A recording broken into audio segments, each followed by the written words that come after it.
हो गया, चले जाए समझो। एथेनॉल या एथिल अल्कोहल क्या है, ठीक है। देखो इसका जो अणुसूत्र है C2H5OH, ठीक है, और CH3CH2OH ये भी इसका अणुसूत्र है। अगर इसे बंद के साथ लिखो, ठीक है, बॉन्ड के साथ लिखो तो ऐसा हो जाता है, ठीक है। और संरचना सूत्र क्या हो जाएगा, देखो C कितने हैं, 2 है तो 2 C हो जाएंगे, H 5 है तो 1 2 3 4 5, एक H ये है और O वाला H, ठीक है। ये तुम्हारा संरचना सूत्र हो गया। जो एथेनॉल चीज है क्या, इसके बारे में पढ़ रहे हैं। इसमें OH क्रियात्मक समूह से जुड़ा होता है, ये जो है ना OH क्रियात्मक समूह से जुड़ा है कि नहीं जुड़ा है, तथा यह एक अल्कोहल है। अल्कोहल मतलब कह सकते हैं शराब, ठीक है, ठीक है। यह एक क्या है, अल्कोहल है, ठीक है। आईयूपीएसी में इसे एथेनॉल कहते हैं, ठीक है। तो ध्यान रखना एथेनॉल किसे कहते हैं, आईयूपीएसी बताया था ना, साधारण नाम है एथिल अल्कोहल, साधारण नाम है ना। स्टार्च युक्त अन्य खाद्य पदार्थों से प्राप्त किया जाता है। तो जो एथिल अल्कोहल है, ये वाला अल्कोहल जो खाने वाली चीजें हैं उनसे प्राप्त करते हैं, जैसे अंगूर, ठीक है, और ये क्या बोलते हैं, महुआ बोलते हैं ना, हाँ ऐसी और कई चीजें हैं। अधिकतर ये अंगूर से, वो भी कौन से वाले अंगूर, काले वाले अंगूर से, ठीक है।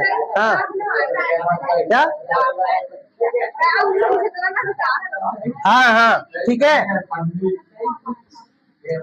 ये उससे प्राप्त किए जाते हैं। तथा व्यापार में से अन्य अल्कोहल यानी ग्रेन अल्कोहल भी कहते हैं। इस एथिल अल्कोहल को क्या बोलते हैं, ग्रेन अल्कोहल या अन्य अल्कोहल, ठीक है।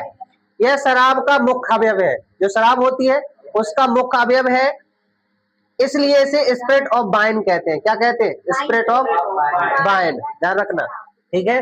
देखो एथेनॉल के गुण में क्षार धातु से क्रिया, जब क्षार धातु से क्रिया कराते तो हाइड्रोजन गैस मुक्त होती है।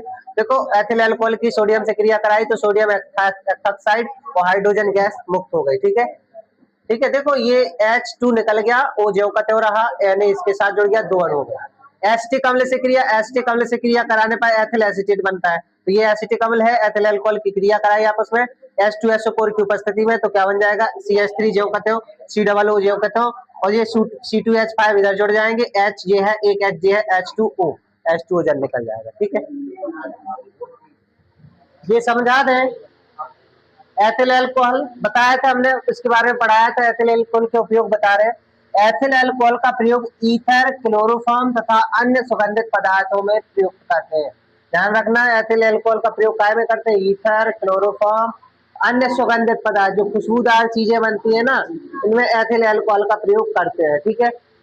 एथिल अल्कोहल का प्रयोग प्रयोगशाला में अभिकर्मक के रूप में करते हैं। देखो उत्प्रेरक भी होता है प्रयोगशाला में, अभिकर्मक भी होता है, तो अभिकर्मक के रूप में भी इसका प्रयोग करते हैं, ठीक है। एथिल अल्कोहल का प्रयोग नशीले पेय पदार्थ के रूप में, यानी कि जो नशीली चीजें बनती है ना, पीने वाली नशीली चीजें हैं, उनमें एथिल अल्कोहल का प्रयोग करते हैं, ठीक है। अब अल्कोहल मतलब शराब ही है, अब इंग्लिश में कुछ भी बोल ले, है तो शराब, ठीक है। अब ये थोड़ी ना कह देंगे कि अल्कोहल क्या है तो शराब क्या है, अल्कोहल ही बोलेंगे, ठीक है। इसका प्रयोग स्वचालित वाहनों में ईंधन, अच्छा ध्यान रखना, वाहनों में ईंधन के रूप में किया जाता है। अब बताओ कैसे, अल्कोहल से, देखो एक चीज तुम्हें पता है कि शराब में आग लग जाती है, इसका मतलब वो ईंधन है कि नहीं, ईंधन में ही आग लगती है ना। हाँ अगर तुम इसे पेट्रोल के रूप में यानी कि गाड़ी में डालते हो, उसके साथ ईथर डाल दो ना, एथिल अल्कोहल के साथ ईथर डाल दो तो तुम्हारी गाड़ी चलेगी, दौड़ेगी बिल्कुल, ठीक है। ये ऐसे काम करता है, सिर्फ ईथर मिला दो इसमें, अल्कोहल एथिल अल्कोहल में ईथर मिला दो तो तुम्हारा ईंधन बन जाएगा और गाड़ी चलेगी, बिल्कुल वाहन चलेंगे, कोई भी वाहन में डाल देगा, ठीक है। नोट कर लो, इधर देखो अब ये चीज एथेनोइक अम्ल सुन लो, आनंद, यह एक रंगहीन तीव्र गंध वाला संचारक होता है, संचारक द्रव है। संचारक मतलब तो समझते ही हो, कोई चीज को नष्ट करने वाला, जैसे संचारण वो पढ़ा था, अम्ल कैसा होता है, संचारण होता है नष्ट करने वाला, ठीक है। यह 16.5 डिग्री सेल्सियस पर बर्फ की तरह जम जाता है। ध्यान रखना पानी 0 डिग्री सेल्सियस पे बर्फ की तरह जमता है कि नहीं पानी, और ये 16.5 डिग्री सेल्सियस पर बर्फ की तरह जम जाता है। ठीक है, यानी कि सुबह की सर्दी जो अभी 16 लगभग चल रही है, इतने में जम जाएगा ये एथेनोइक अम्ल। ठीक है, यह है जल, अल्कोहल एवं ईथर में विलेय पदार्थ है, यानी कि यह जल में घुल जाता है, अल्कोहल में घुल जाता है, ईथर में भी घुल जाता है। ठीक है, इसका अणुसूत्र C2H4O2 है। ठीक है, अणुसूत्र है ये, और संरचना सूत्र हम इसे ऐसे लिख सकते हैं, देखो C2 है तो ये 2 C हो गए, H4 है तो H4 हो गए, 2 ऑक्सीजन है। ठीक है, या फिर CH3COOH बोलते हैं एथिनोइक अम्ल। इसी को क्या बोलते हैं, क्या बोलते हैं इसी को, एसिटिक अम्ल बोलते हैं ना, इसी को बोलते हैं ना एसिटिक अम्ल। ठीक है, इसमें COOH कार्बोक्सिल समूह होता है, यानी कि ये किस क्रियात्मक समूह का है, COOH का होता है। ठीक है, अब इसके बाद अपन लोग इसके जो गुण पढ़ेंगे, रासायनिक गुण पढ़ेंगे। चलो इधर देखो, एसिटीकरण, देखो हम एथिनोइक अम्ल पढ़ा रहे थे, उसका ये गुण है एक।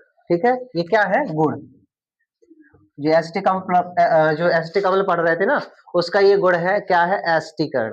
एसिटीकरण होता क्या है, देखो सांद्र सल्फ्यूरिक अम्ल, H2SO4 को क्या बोलते हैं, सांद्र सल्फ्यूरिक अम्ल बोलते हैं सल्फ्यूरिक की उपस्थिति में एसिटिक अम्ल ये है तुम्हारा।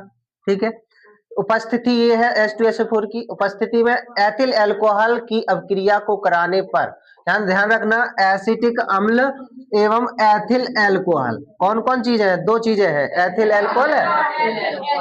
ठीक है, एसिटिक अम्ल और एथिल अल्कोहल की अभिक्रिया को कराने पर एथिल एसीटेट प्राप्त होता है। ये तुम्हारा क्या है, एथिल एसीटेट, जिसे क्या बोलते हैं, एस्टर भी बोलते हैं। ठीक है, एथिल एसीटेट, इसी को एथिल एसीटेट भी बोलते हैं। ठीक है, एथिल एसीटेट। ठीक है, यानी कि एसिटिक अम्ल और एथिल अल्कोहल की जो अभिक्रिया कराएंगे किसकी उपस्थिति में, H2SO4 की उपस्थिति में, तो एस्टर प्राप्त होगा, जिसे क्या बोलते हैं, एसिटीकरण कहते हैं। ये याद हो ना हो, ये चीज याद हो गई होगी कि एसिटिक अम्ल की अभिक्रिया एथिल अल्कोहल से कराते हैं, किसकी उपस्थिति में, H2SO4 की, या सीधी मतलब क्या कह सकते हैं, H2SO4 की उपस्थिति में एसिटिक अम्ल और एथिल अल्कोहल की अभिक्रिया कराने पर हमें एथिल एसीटेट प्राप्त होता है, जिसे क्या बोलते हैं, एसिटीकरण कहते हैं। ठीक है, अपनी भाषा में लिख सकते हो, ध्यान रखना है सिर्फ ये दो चीजें, एसिटिक अम्ल और एथिल अल्कोहल, और इसके साथ साथ किसकी उपस्थिति है, H2SO। ठीक है, बनता क्या है, एस्टर और जल बनता है। ठीक है, तो देखो इसमें भी कहा है सांद्र सल्फ्यूरिक अम्ल H2SO4 की उपस्थिति में एसिटिक अम्ल और एथिल अल्कोहल की अभिक्रिया को कराने पर एथिल एसीटेट प्राप्त होता है। इस अभिक्रिया को एसिटीकरण कहते हैं।